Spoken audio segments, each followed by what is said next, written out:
It's Michael Recchiuti back to show you how to make a caramel. So what kind of caramel are you going to be making? Well, we're going to make a classic caramel, basically by cooking sugar and adding cream and butter. But then I finish it off with a little Fleur de Sel.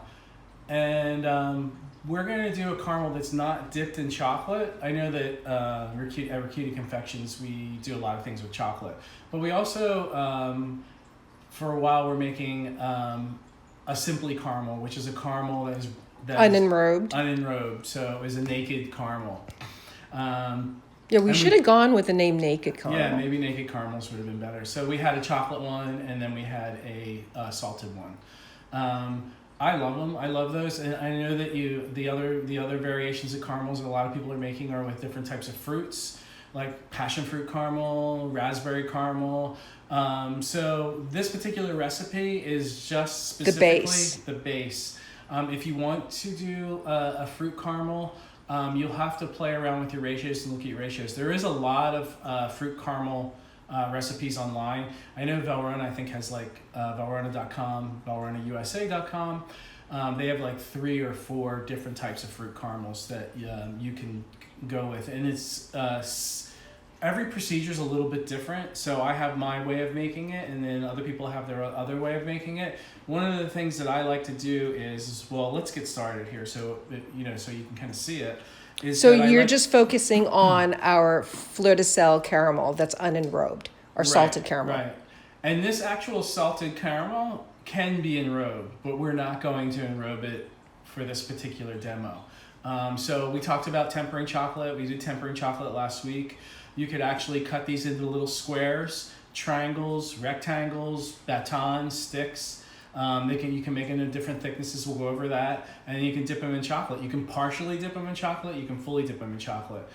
The nice thing is when you dip them in chocolate is that they don't become as hygroscopic, which means they don't absorb as much moisture and become sticky. So, and you don't want to store these in the refrigerator because they just become really, really wet and sticky. And if you're in a very humid environment, you just have to make sure that they're somewhat dry. Yeah, but if you eat them all in one sitting, you don't have that problem. That's true. So we're going to start out with sugar. We're going to do 1.5 cups sugar, or about 10.5 ounces of sugar. And this is just granulated sugar, dry. I wouldn't try this with brown sugar. Brown sugar has a lot of impurities in it, and it also just burns really easily. It's a little tricky. I'm just trying to pre-answer some questions that might get asked. Turbinado sugar works. It just has a different melting point. Unfortunately, when people try to use a lot of alternative sugars, I always say go back to like a cane sugar. So a good cane sugar product. It could be a superfine cane sugar or a granulated cane sugar, but they seem to work the best. When you get into a lot of these alternative sugars for this particular recipe, I haven't had as much success with it. So, and I'm not saying that you shouldn't try it, but this recipe is pretty much geared towards, working with this type of sugar. So for this recipe, if they are successful and feel comfortable, then they can start playing around with other sugars, but being careful about the burn rate and the amount of moisture in it and yada yada, right? And like I said, if you cook with like a more unrefined sugar, you're going to run into the problem of crystallization. So this particular recipe is online, but it's also yet another recipe from Chocolate Obsession. And it's page 78, and it's our Fleur de Sel caramels, which could be, you don't even have to add the Fleur de Sel if you don't want to. You can omit the Fleur de Sel. I've had people ask if they could add herbs. I've had people, other things. You just have to watch out. Like if you add certain things to certain inclusions, when you bite into it, is it going to be stringy? Is it going to kind of get caught in your teeth? But people like to add different types of flavors, and you can do that. But it might take away from the, how smooth and creamy the caramel is. So if not fresh herbs, could they use infused oils? You could, but you don't want to. What I would suggest is that what we're doing is when we're cooking this caramel, is that we're also going to heat cream. You could heat the cream and infuse the cream with teas or with herbs, and then you strain it off into the caramel. So you'll have an herb or tea infused cream that you add to the caramel that you finish cooking. So let's get to work here. So I have my sugar. And it's dry that you just poured into. There's no water in it, and then I'm just going to put the heat on pretty high. And then what I'm going to do while in addition to that is I'm going to warm up cream in a separate burner. Any particular cream? I use a heavy cream. I'd say it's about 38 to 40% fat, butter fat.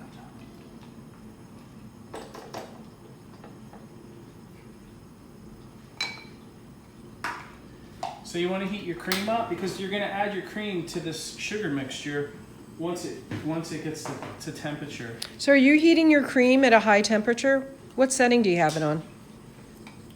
So I'm heating the cream, yes, at a very high temperature. And so I use like one of my favorite wooden spoons, or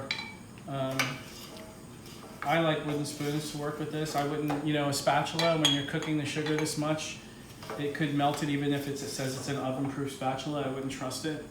And metal spoons would get hot, yes? Yes. And so then what I would do is I'm gonna add the vanilla to the cream. So when we talked about infusion, because you can add the vanilla later, but if you add the vanilla to the cream while it's heating, it'll infuse it with flavor. So this is about a half of vanilla bean. So are you saying that it will heighten the vanilla flavor if you infuse it in the cream? What are you saying? You'll just get a little bit more of an extraction. I mean, you are cooking the vanilla and the vanilla bean and the cream in the caramel, so it still will cook, but it doesn't hurt to put it in earlier. So this is about a half of a vanilla bean, which is right here. The vanilla bean is, split down the side, and then you basically scrape out the bean and place it in here. Vanilla beans are usually available at stores. You can buy them. This is Nielsen Massey. They usually come in these cute little tubes, these jars, or bottles, or whatever you want to call it. And store the vanilla bean that you have that you're not using. Store it in sugar, because then it'll just flavor the sugar, your granulated sugar, so you'll have kind of a vanilla infused sugar. So this is coming to a boil, the cream. I'm going to turn it off. And I don't know if you can see here, the sugar's cooking. So what I like to do, more than temperature, I'm just looking for color. So do you have some color happening? Can you tip the... Yeah, we've got some color happening. So I like to take it to a pretty dark color. Can you see that?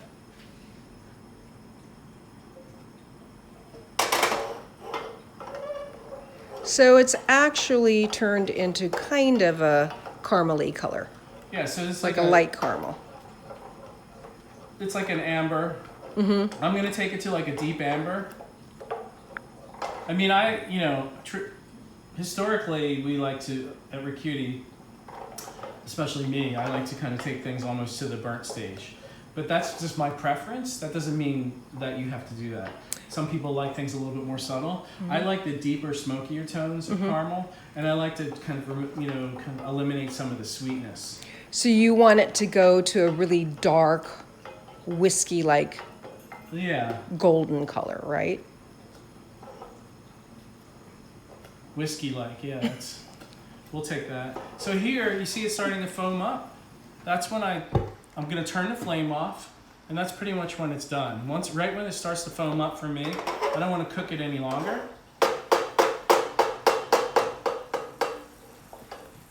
And then what I'm going to do is very carefully add my cream. Because it could splatter? Yes. Now what I'm smelling here that nobody can smell is it's almost a burnt scent. That's how far you've gone with the sugar. Yes. And you can see here, the flame is off. I'm adding the cream, but you want to make sure the cream is hot.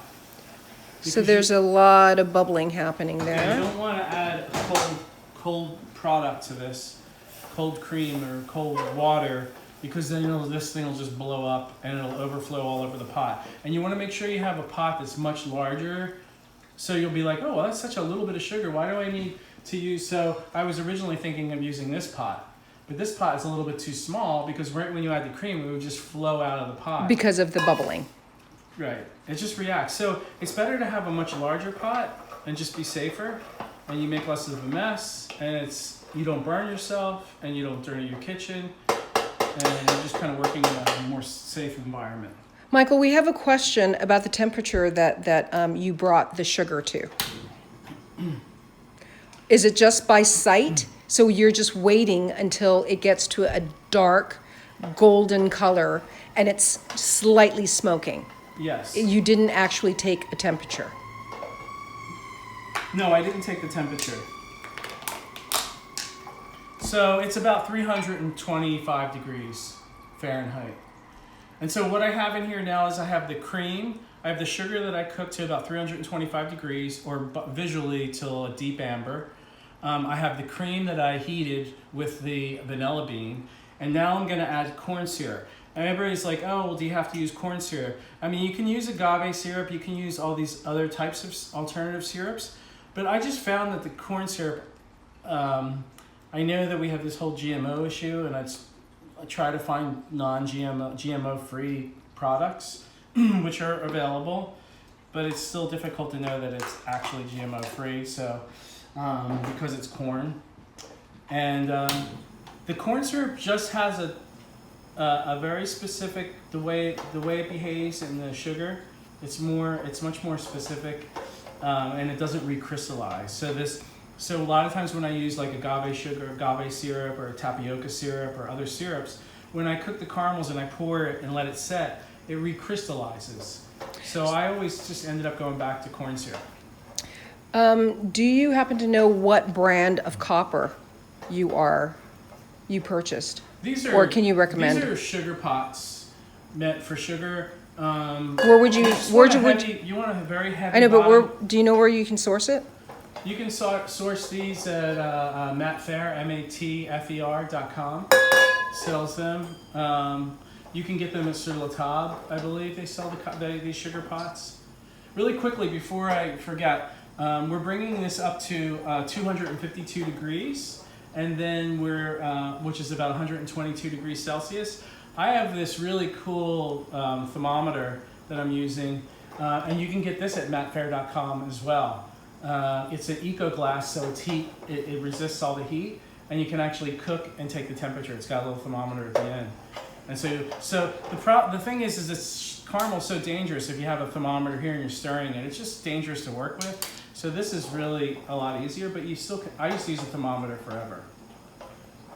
So I'm going to cook this to 122 degrees Celsius, which equates to 252 degrees Fahrenheit. And so now it's done.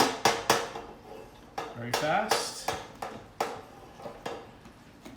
And then what I'm going to do is add a tablespoon of butter. And this is butter at room temperature. This is unsalted butter at room temperature. And you're going to stir that in.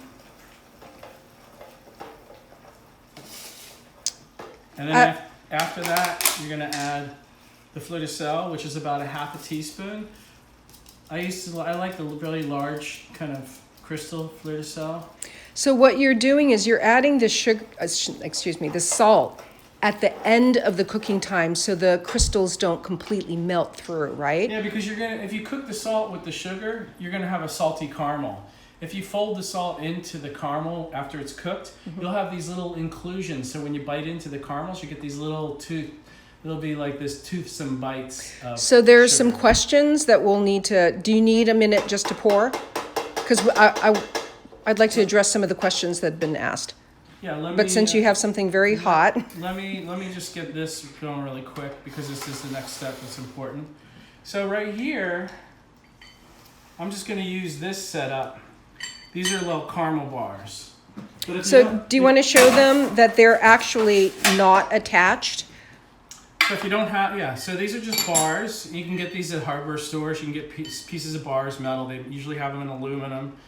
Like Ace Hardware has a bunch of aluminum bars that you can get that are stacked that you can cut into different sizes. The nice thing is you can control the amount of filling that you have. The other thing is that I recommend not using a parchment paper, because when you pour this caramel onto parchment paper, you're going to have the parchment paper will start to ripple, and you'll have all this ripple effect in your caramel. So the mats are much safer? If you don't have a pot, you can use a pan like this. This pan, I'd say is, I think I said in the book like 8 by 8, but this is like 6 by 9 inch pan. So that would be a thicker caramel. Yeah, and you just spray it. You can put a little bit of, if you want to put a little bit of parchment, but as I said, if you put parchment, sometimes the parchment ripples and it causes a ripple effect. I also sprayed this. And the cool thing with this is you can just adjust it. And this you can get, this isn't like too esoteric. You can create this system really easily. And then you can kind of create it to the size of your recipe. So you don't have to have a specific size pan. So now the caramel's cooked.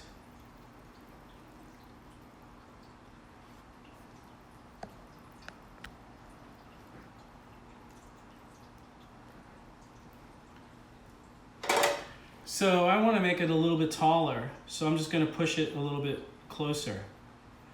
I want it to be really tall. So that's the advantage of having the bars, is that you can control. Yeah, you can make it really thin. You can pull it out and make it like really, really thin, because you might want like a thin layer of caramel, and then maybe once the caramel cools, you put like a thin layer of ganache on it. You can cut it and make a confection, like a layered confection. But this is just caramel in itself. Okay, so can we go back to some of the questions? Yeah. Okay, let me go back to them. So we had questions. Oops. Sorry, folks. Oh, have you used Lyle's golden syrup? Because there is a corn allergy here. I haven't, but I love Lyle's golden syrup. Do you think that would work? It might. It's a beet sugar product. Right. So how about inverted sugar instead of corn syrup? Is there still some corn in invert? I don't know if they blend. Is it just cane that invert is? Could work. I've never tried invert sugar because it has a dextrose equivalent, and inverted sugar's dextrose equivalent isn't the same as corn syrup, which means it's the amount of dextrose and sucrose, combined to give you that specific calculation, which prevents crystallization. So there's different densities of sugars. What about corn syrup and glucose? Corn syrup. Corn syrup is. Someone said they had a wheat allergy. Is that what the corn? A corn allergy. No. So, an alternative to corn syrup, would you be able to use the Lyle's? I would definitely try the Lyle's. That's probably like the best question I've been asked, because I love Lyle's golden syrup and I never thought about using it. Maybe we should do a test. And actually, I have a tin of it at work. I always have their treacle syrup. I may try to make caramel with treacle syrup. It was a little too strong, but I love treacle. That kind of licorice flavor. Was there any particular kind of salt that we used, the brand? We use just a Fleur de Sel from like Camargue. It's like a really classic Fleur de Sel. But do you remember what the brand is? I don't remember the brand, but you just want a Fleur de Sel that's from that area. But you also want it. I mean, you can get there's really good local stuff made made in grown, harvested here. There's stuff harvested in the Philippines. There's stuff harvested throughout the world. Oh, right. What's that company? Crystals. What's that company that we like that's up in, is it Oregon? Yeah, it's like yikes. Jacobs or Jacobson's or something like that. They have really good Fleur de Sel. Yeah. Right now, I'll have to get back to you on that. But here's the caramel. set up. I made one in advance. So did you make that caramel in the bars just as you had illustrated, or did you put that in the pan? I made this in the bars. This is just a little bit of a larger recipe I made in the bars. And this one, see, this one I cooked a little lighter. This one I cooked a little darker because I wanted to show you the difference between the colors. So this one's stronger. So this one's going to be a little bit harder and chewier. This one's going to be a little bit softer. So the lighter you cook the sugar, the other thing that's going to happen is that you're going to have less integrity when you cut the caramel into little squares because it'll start to just weep out. If you have a really strong dark sugar, if you cook the sugar to like 320, 325 degrees, you're gonna have more stability. The less you cook the sugar, the lighter you cook it, you'll have less stability, especially when you add your butter and you add your corn syrup. So what was the cooling time? How long ago did you make that? I like to do this overnight. And then... And where do you store it as it's cooling? I just store it at room temperature. Don't store it in refrigeration because refrigeration has is just going to make it it's going to pick up too much humidity and it's going to become really sticky on the surface. Like this is pretty dry. I mean, we are in, even though San Francisco does have some more humidity versus different parts of California. Did you cover it? Did you put plastic or? No, I just poured it out like this last night in our kitchen and just let it sit overnight.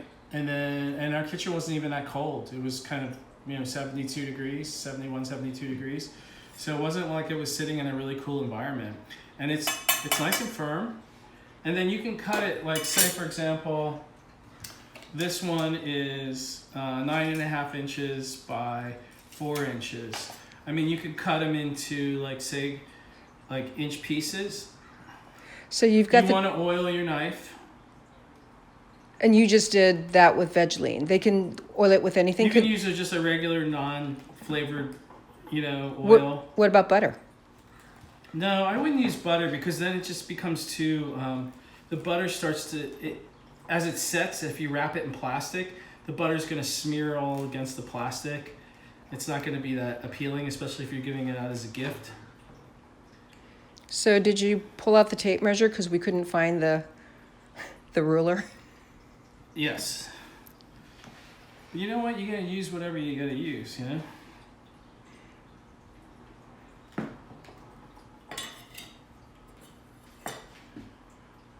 There's a... Oh, right. See that teeth mark? Whoops. Oh, beautiful.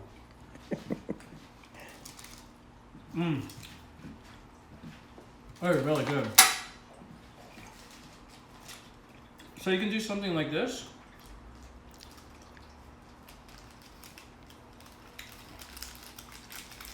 So those are the cellar wraps that we used to do the Simply Caramels, right? Mm-hmm. Is that accessible to people? I mean, they could just go online and find... Yeah, you can get them online. You can get like cellar wraps. You can get them on Amazon. And so you can cellar wrap them. Like say if you want to give it as a little gift, you can put it in a glassine bag, which is kind of nice. Put a little sticker on it.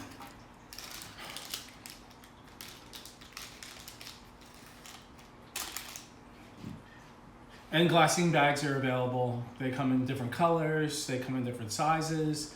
Yeah, I think we originally found them on some sort of envelope online company. I wouldn't put multiple products in one bag because they're just eventually going to start to stick together. They will stick together. So you want to get it out of the.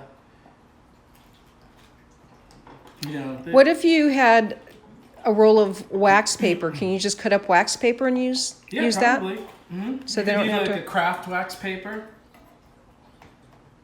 But it's super easy to make. I mean, you saw how fast this was. I mean, this is probably almost set up. Look at that. You see how it's already setting up? Do you think it makes a difference because we have a marble table? Definitely something that's absorbing a lot of the heat. Marble's good. If you don't have it, I would just pour it onto like a wooden chopping block. You just want to make sure whatever you pour it onto is flat. Mm-hmm. Like the marble I know is flat. This chopping block is flat. And doesn't have any flavor. And then you've got these like really wonderful caramels, and they're great to eat. You want to try one, Jack? You're going to share any of them? But there you have it. Fleur de Sel caramel. Now my teeth are sticking together. But wonderful to make, easy, fast. You don't really need a lot of equipment at all. You don't need this fancy thermometer. You can just use a regular thermometer, any type of thermometer. You just have to be careful because you want, when you're getting your hand close to it, if it splatters, it splatters onto your hand. So you do have to make sure that you take that final temperature. So say for example, if you take it, I say the best temperature for this to get this consistency is 252 degrees. If you took it to 253 degrees, it's a big difference. It's going to be much chewier, harder. If you take it to 251 degrees, it also could be a big difference. It could be a lot softer. So when you go to cut it, it could become really weepy. So you really want to make sure that you have it at the right temperature. This temperature with these ingredients works perfectly. But if you start messing around with the temperature, you're going to run into a lot of problems. That's why it's best once you cook it is to pour it off immediately into whatever pan or mold that you would like to use. You might have like little silicone molds. There's like silicone plastic molds. They sell them in all sorts of places like Sur La Table and Williams-Sonoma. They have like little candy circles and squares. Or you can use like the bottom of a cupcake mold that's silicone. You can pour them into the silicone, and then they pop out really beautifully. So you can create these shapes too. So the caramel can be poured into a variety of different shapes as long as you can release it from that shape. So it has to be some sort of non-stick surface and also a type of material that can deal with heat. But there you have it. Get cranking on your caramels for the weekend and enjoy it. Just keep on making them, and then try to explore the fruit caramel route where you replace a certain amount of cream with fruit puree, make your own fruit puree. You can buy frozen purees. You can do whatever you like. You might have fruit from your garden, and then you can try fruit caramels. It's better to use a high acid fruit. Passion fruit's really good. Raspberries are really good because they're really zingy and a lot of flavor. Also, people sometimes use powdered fruit as well. So dehydrated fruit powders are really good. So like say for example the vanilla that I added, I would replace the vanilla with a dehydrated fruit powder. That just gives you another level of flavor.